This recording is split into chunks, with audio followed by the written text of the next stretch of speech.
Timbalan Perdana Menteri Datuk Seri Dr. Ahmad Zahid Hamidi turun padang melawat penduduk terjejas banjir di Pusat Pembinaan Sementara PPS sekitar Mersing, Johor. Untuk perinciannya, kita terus saja bersama Nur Akila Arbain di PPS Politeknik Mersing. Akila, teruskan.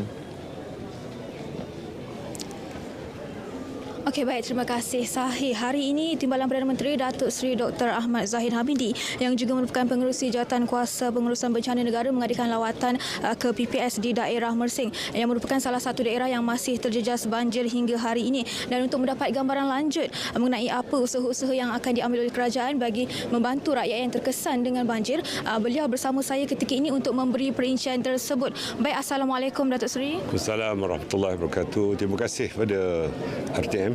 Okey, Datuk Seri, tadi Datuk Seri sudah pun mengadakan lawatan di PPS. Mungkin boleh kongsi apa kesimpulannya yang dapat Datuk Seri simpulkan? Saya bersama-sama dengan Menteri Besar Johor, Setiausaha Kerajaan Negeri Johor, Ketua Pengarah NADMA dan Ketua Pengarah APM bukan hanya meninjau tetapi menyantuni mangsa-mangsa banjir, dan kami telah mengambil beberapa langkah jangka segera kerana jurutera kanan GPS telah memohon melalui Tuan Pegawai Daerah supaya 3 pam dapat diperolehi, dan pam ini dengan rumah pam sekali, dan saya meluluskan 10.5 juta ringgit untuk pembinaan 3 pam ini.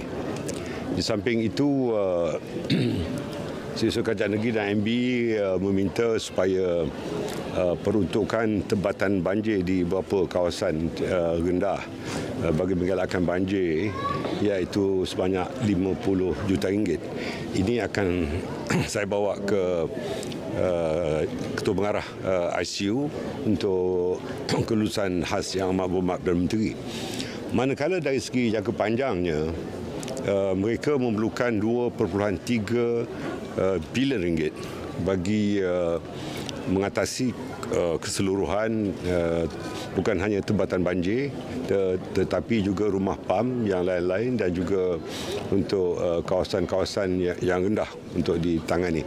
Dan ini tentunya suatu perbelanjaan yang besar, tetapi saya telah meminta Yang Amat Berhormat Menteri Besar Johor untuk berbincang dengan pihak kami di Kerajaan Pusat bagi peruntukan ini dimasukkan di dalam review rancangan Malaysia ke-12, dan insya-Allah saya akan membantu untuk merealisasikannya, dan insya-Allah ini adalah satu rancangan jangka panjang supaya pengurusan banjir di Mersing ini dapat diatasi, dan kerana penduduk di sini telah mengalami banjir setiap tahun, setiap musim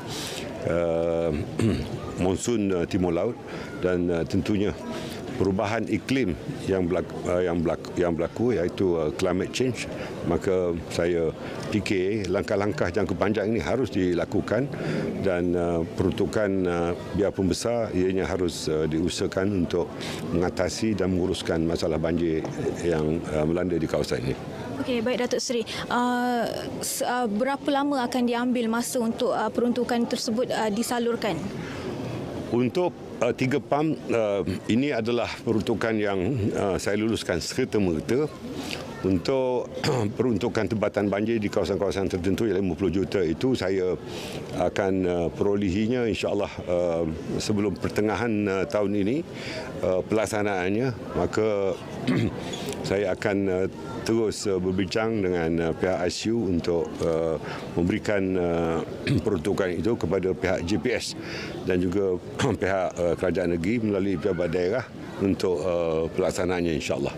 Okey Datuk Seri, keadaan banjir ini menyebabkan ramai yang tidak dapat keluar bekerja, terutamanya kepada pekebun-pekebun. Jadi sebelum ini Kerajaan Negeri Johor ada menghulurkan sumbangan untuk mereka yang terjejas. Untuk Kerajaan Persekutuan pula, apa bantuan awalnya?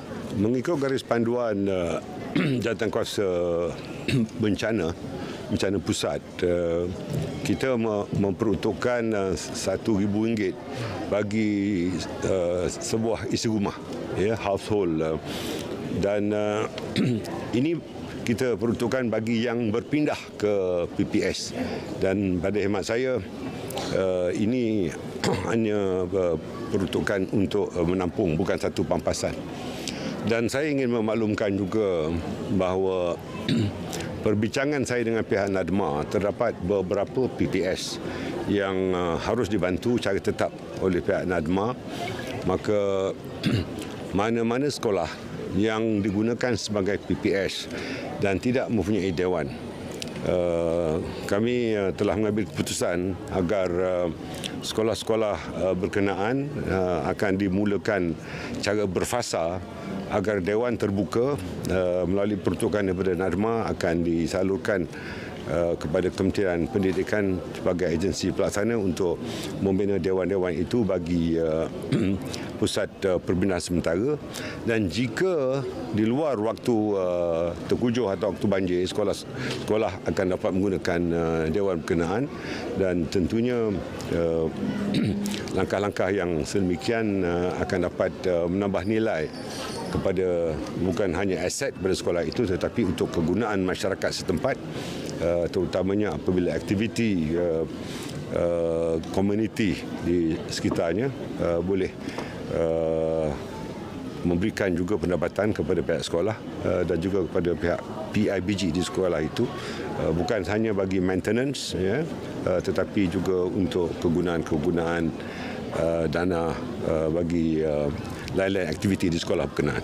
Okey, baik. Terima kasih Datuk Seri di atas perkongsian itu, di atas kesudian bersama Berita RTM petang ini. Baik, itu antara bantuan-bantuan yang telah diumumkan dan diharapkan masalah banjir dapat diatasi, terutama di kawasan-kawasan yang sering berlaku banjir. Baik, itu sahaja dari Johor petang ini. Kita terus kembali kepada Sahih.